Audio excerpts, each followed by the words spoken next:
Hey guys, Phil here at Woods Tree Farm. It is inside of a week before we open for Christmas time.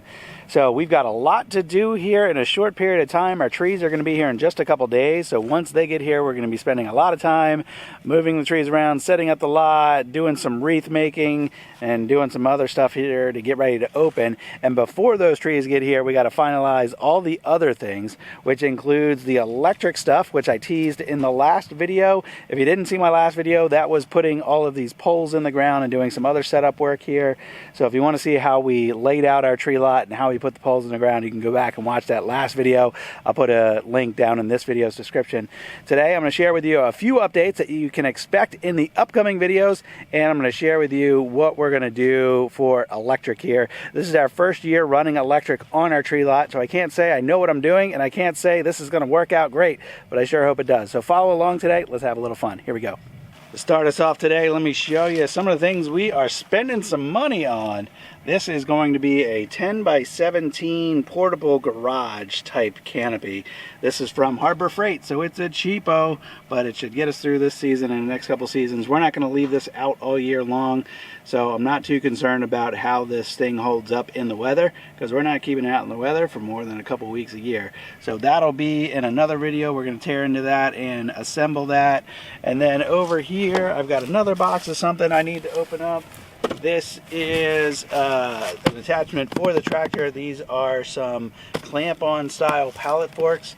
Hopefully that makes unloading the truck with the trees a little bit easier. So we'll be digging into that in another video. I've got here some portable, not portable, but wireless solar spotlights. So we're going to put these up at the entrance of our property. It gets really, really dark up on the main road. It's a rural road. There's no light at all. And since we are going to be open in the evening hours, there's no way for anybody to see our entrance. So we're going to put a couple spotlights up there on our sign, and hopefully that lights things up. And then let me show you what we're getting into in today's video. This was our last project. I started this the other day. I teased it in the last video, but I wasn't ready to show it. So these are going to be our light poles. We've got some old tires filled with gravel and concrete, and then we just stood these up and made them as kind of level and straight as we could, even though we're on unlevel ground here, so it's kind of hard to get everything perfect. But we've got 10-foot poles. That's the standard metal conduit. This is 1.25 inch conduit that you can get from any of your general supply stores, big box home improvement stores. So that 10-foot conduit is down there in the concrete. We actually drilled a couple holes in the conduit, ran some rebar through that as well, so there's some extra stability when this pole was set into the concrete. And I've done this one other time. We actually made a tetherball game for the kids. We cut these poles down to 8 foot for that, but that worked out really great for that application. And I figured for running lights and being able to move our light poles around, this could work here, and it's a pretty cheap solution. The poles aren't terribly expensive. Concrete's not terribly expensive. We've got 4 poles here. Now I want to figure out how to get my lights attached to the top. I have a really, really simple solution that I'm not going to spend a lot of time on for that. And I'll show you what I'm about to do here. And then we'll use the tractor to move those all around, because I know they are quite heavy.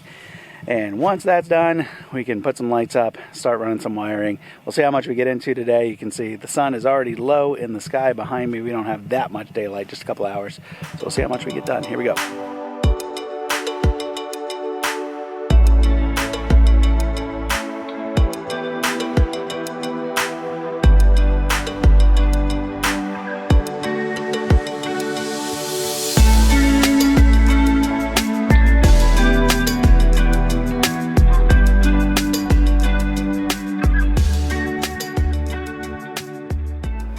Well, I think that'll work just fine, just drilling a little 1.25 inch hole using 1.25 inch dowel, and these will fit right inside the top of the 1.25 inch conduit.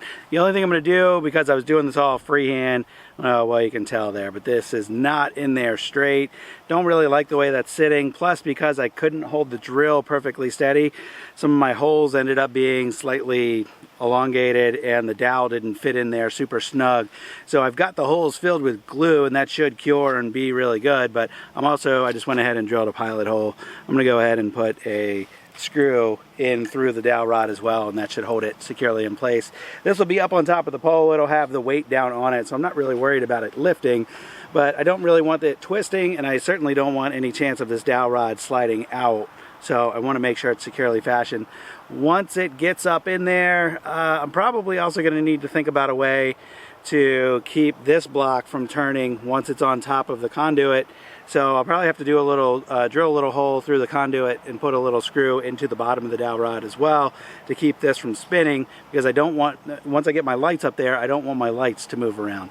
So a couple things I'm figuring out as I go along here, but just want to make sure I share that with you guys. Keep the bucket where it is and just drive forward.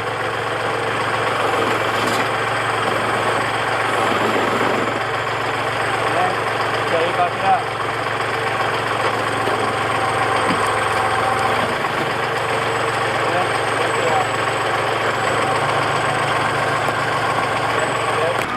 Had to call in the reinforcements. There he comes.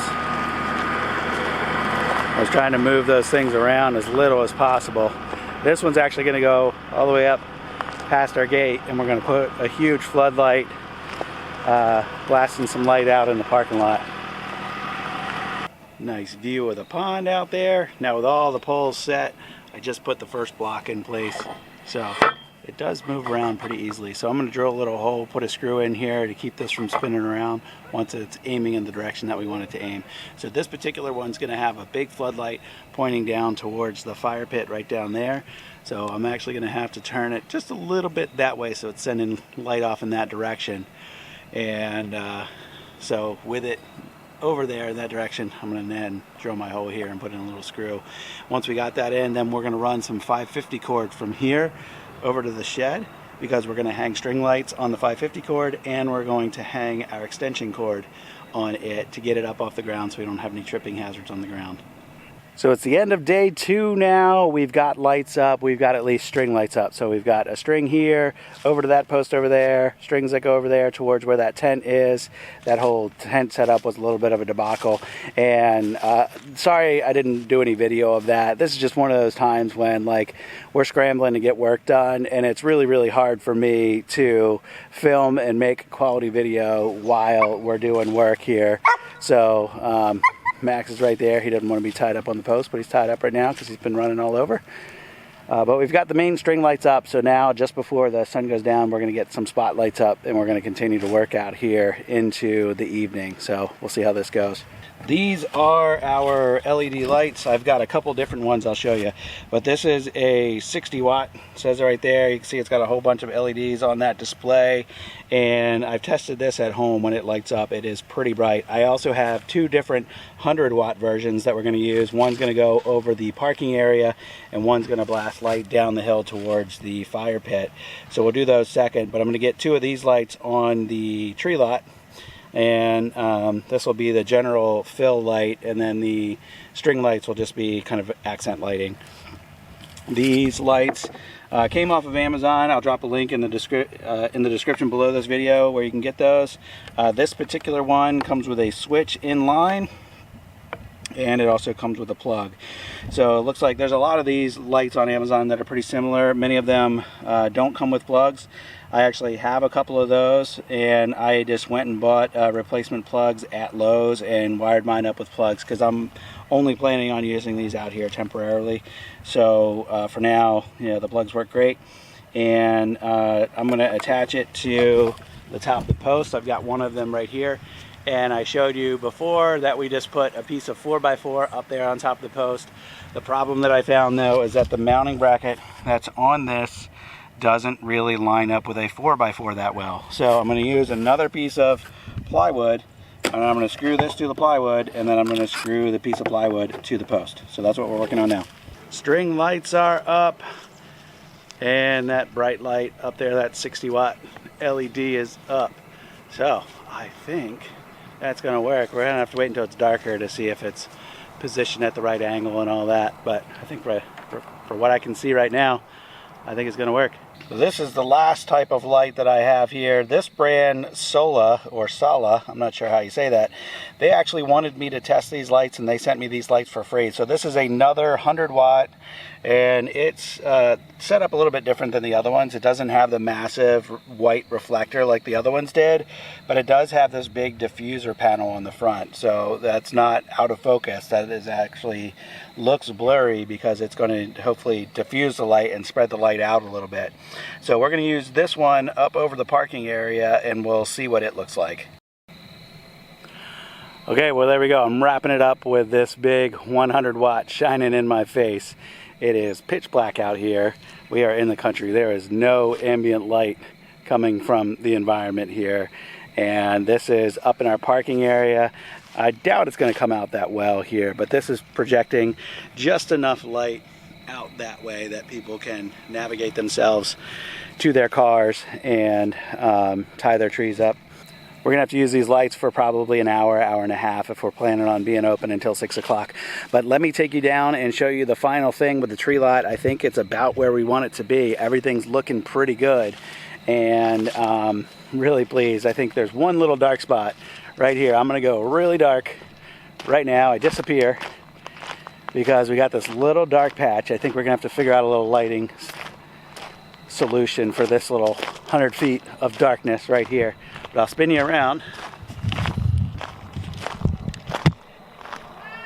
And there we go. It's looking pretty good. There's one big light up on top of that pole over there. We obviously have the strings. We got this light on this pole, shining light down on kind of the lower half of the tree lot. And really don't know how this video is going to turn out because it's dark. But we've got the hot chocolate tent set up. Tomorrow we're going to come back and we're going to do our second tent, which will be all of our merchandise inside. We got the kiddos and the dog in here. We got some multicolored twinkle lights in here. Say hey, kids. Hi. All right. That's where we're going to do the hot chocolate, and the letters to Santa will be over there. And then there is one last big 100-watt right there next to that tent that is casting light down the hill. Don't know if it's going to make out, but there is enough light down the hill there that we can see our fire pit. So there you have it. Our tree lot is just about done. We just have the tent to do, and I need to repair my baler table. But other than that, we are ready to go. So a couple hours of work tomorrow. We'll be all set. The trees will be here the next day. We'll have everything set up, and hopefully the weather next week cooperates so that we can open up and sell some trees. So if you guys got any questions about our tree lot or about our tree sales, leave those down in the comments, obviously. And until next time, see you on the next video. Bye, guys.